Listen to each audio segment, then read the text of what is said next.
ओम शांति। सरला दादी अपने नाम अनुरूप सरल और शांत चित्त, पवित्र एवं न्यारी प्यारी, स्वयं ईश्वर द्वारा पालना एवं शिक्षा प्राप्त की हुई, त्याग तपस्या की मूरत, अथक सेवाधारी। आइए आज ऐसी विशेषताओं से संपन्न साकार मम्मा बाबा के हस्तों से पली, दादियों की छत्र छाया में बड़ी हुई, यज्ञ की आदि रत्न, हम सबकी स्नेही आदरणीय सरला दादी के जीवन की कुछ प्रेरणास्पद बातें सुनते हैं। सरला दादी का जन्म सन 1926 में हैदराबाद सिंध में हुआ था। आपका लौकिक नाम चित्ती था। आपकी लौकिक बहन कला सन 1936 में यज्ञ के शुरुआत से ही ओम मंडली में जाया करती थी। आप 1937 में 11 वर्ष की आयु में दीपावली के दिनों में अपनी लौकिक बहन कला के साथ ओम मंडली में आई। आपको बाबा के भ्रुकुटी के मध्य श्वेत दिव्य प्रकाश नजर आया। उस ज्योति में आपको एक माँ की ममता की भासना हुई। आपको बाबा कभी लौकिक पुरुष नहीं दिखाई देते थे। आपको उनकी शख्सियत के में एक अद्भुत अलौकिकता नजर आती थी। आपको एक परिवार के सुख की अभिलाषा थी और बाबा के पास आपको उसकी प्राप्ति हुई। बाबा से मिलने पर आपको ऐसा लगा कि आप इस परिवार की ही थी और आप पुनः अपने ही परिवार में लौट आई हैं। बाबा ने बच्चों को बोर्डिंग के लिए बहुत सुंदर नया भवन ओम निवास बनवाया था, जिसमें कई छोटे बच्चे समर्पित हुए थे। आपने भी इस बोर्डिंग में रहकर अपनी पढ़ाई पढ़ी थी। वहाँ आपने आत्मा के 84 जन्मों का, आत्मा परमात्मा आदि का ज्ञान प्राप्त किया। आप जब योगाभ्यास करती थी तो आपकी विदेही स्थिति हो जाती थी और आपको कृष्ण और विष्णु चतुर्भुज का साक्षात्कार होता था। आपका मम्मा के साथ बचपन से ही संबंध रहा। मम्मा से आपको अनेक दिव्य गुणों की प्राप्तियां हुई। बाबा एकांत प्रिय थे और उनसे आपने विचार सागर मंथन करना सीखा। बाबा सदा साक्षीपन की स्थिति में रहते थे।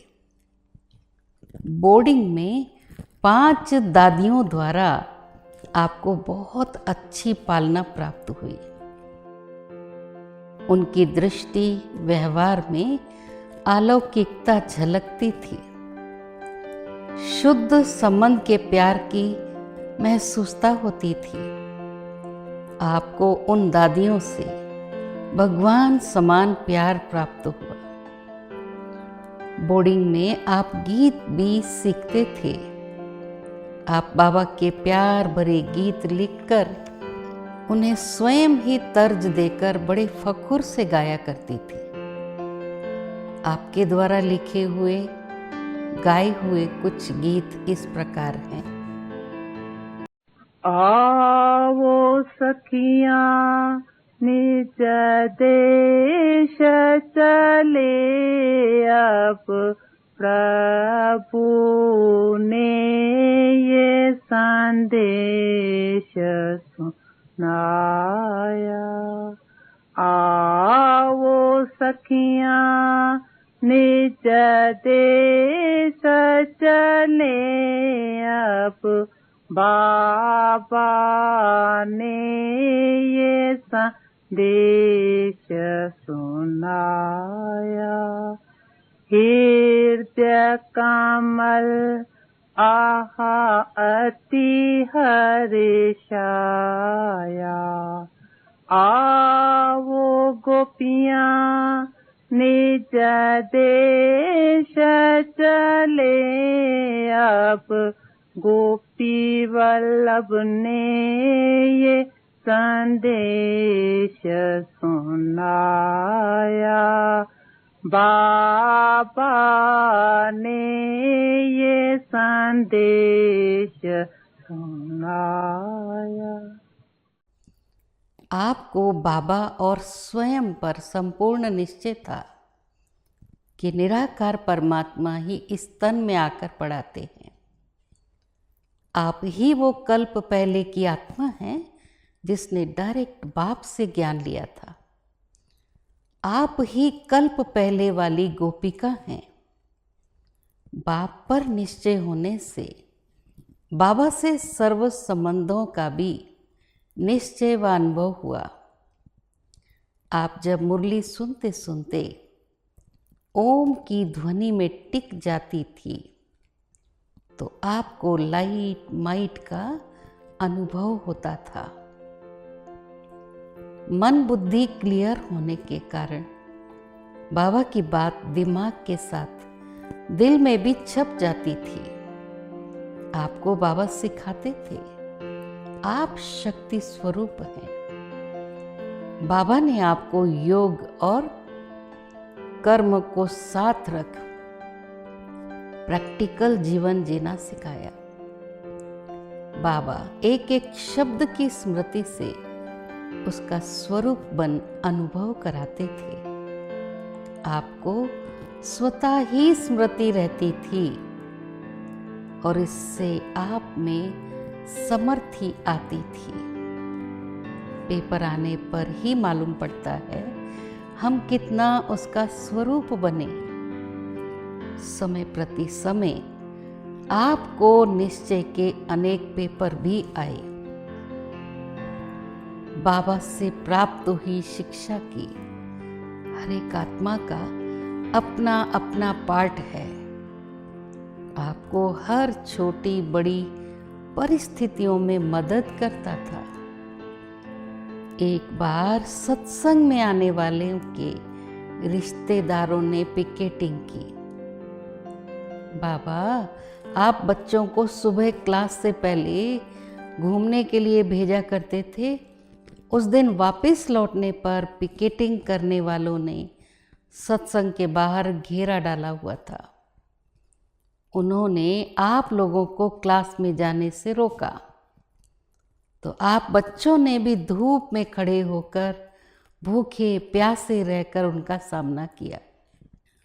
अंदर से बहनें बाबा का बनाई गीत गाने लगी, जिससे ऐसा शक्तिशाली वातावरण बना कि बाहर खड़े आप बच्चों को भी बहुत बल प्राप्त हुआ। आप बच्चों पर रहम कर पिकेटिंग करने वाले कभी पानी कभी चॉकलेट आदि का प्रलोभन देने लगे, परंतु आप अडिग रहे।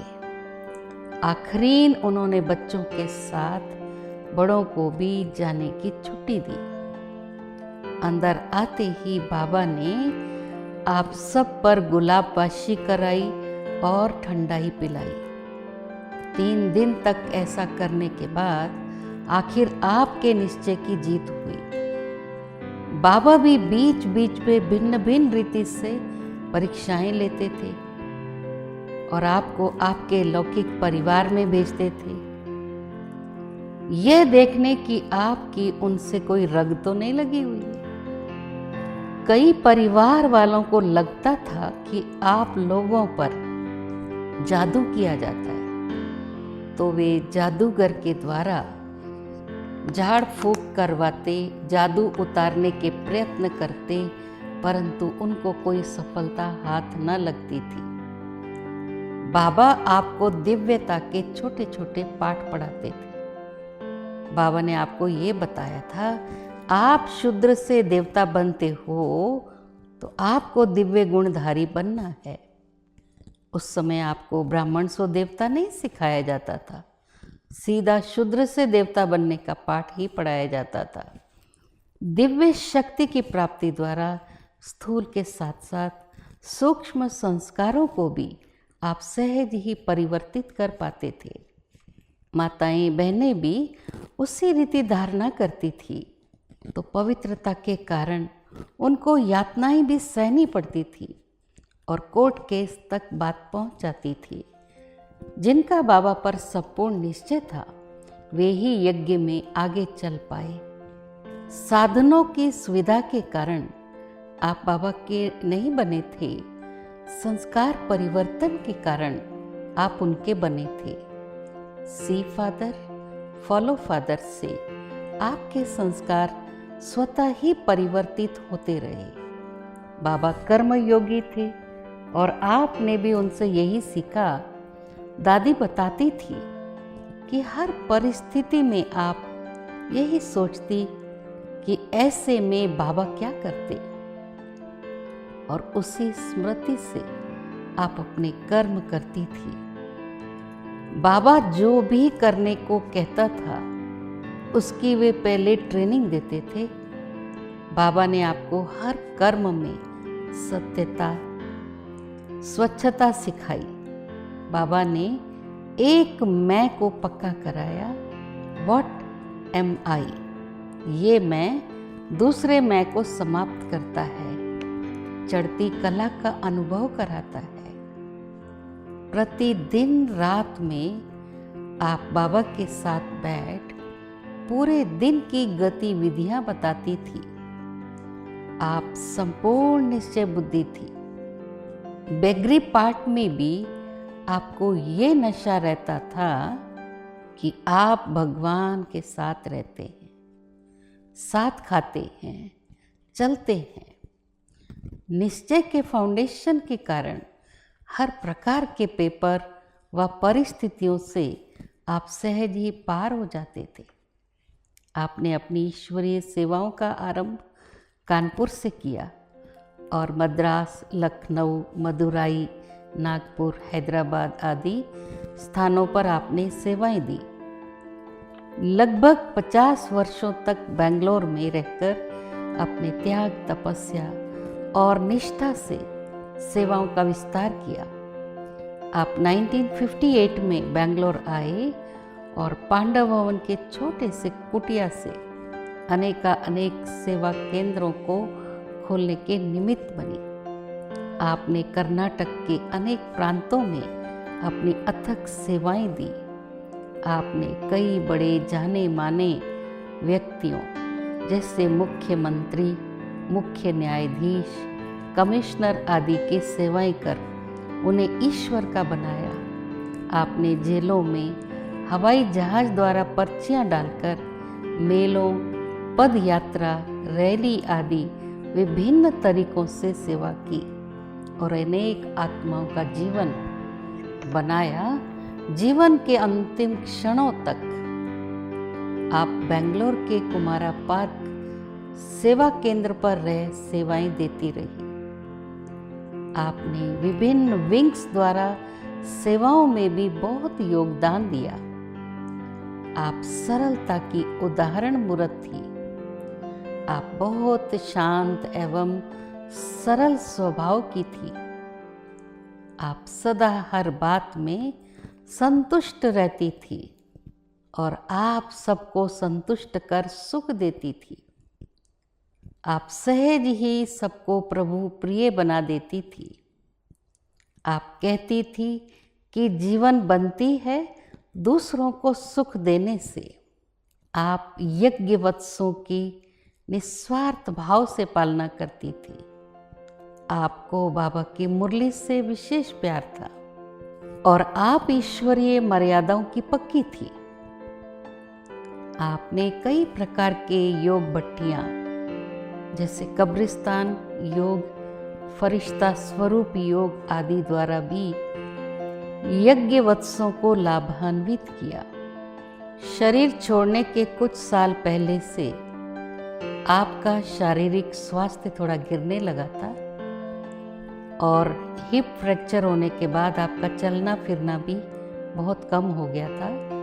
आपने 11 सितंबर 2017 को अमृत वेले अपना पुराना भौतिक देह त्याग अव्यक्त वतनवासी बने।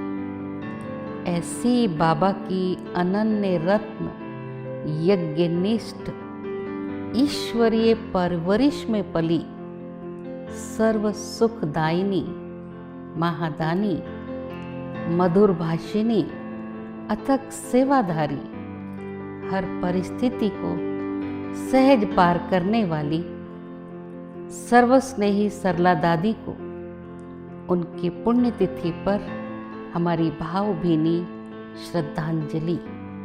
आपके दिव्य कर्तव्य, त्याग, तपस्या और अथक सेवा, सरल एवं निर्माण चित्त स्वभाव, निश्चल ईश्वरीय प्रेम, संतुष्टता, सहनशीलता जैसे गुण हमें सदा प्रेरित करते रहेंगे।